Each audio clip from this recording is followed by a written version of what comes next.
В университете Осман Гази в городе Эскишехир на западе Турции в четверг произошла стрельба. По данным руководства учебного заведения, погибли 4 сотрудников – заместитель декана, секретарь, лаборант и лектор педагогического факультета. Полиция окружила нападавшего. Он сдался, не оказав сопротивления. Как рассказали в университете, мужчина был научным сотрудником. Профессор Айша Айпай назвала его имя и эмоционально рассказала, что они с коллегами предупреждали о нем руководство. Почему Высший педагогический совет бездействовал? Почему ректор сидел сложа руки? Почему они ничего не сделали? Мы полгода подавали жалобы, они все игнорировали. Они не позволили провести расследование в отношении Волкана Байера.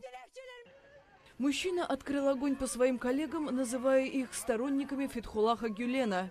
Именно проживающего в США проповедника турецкие власти сочли идеологом попытки переворота летом 2016-го.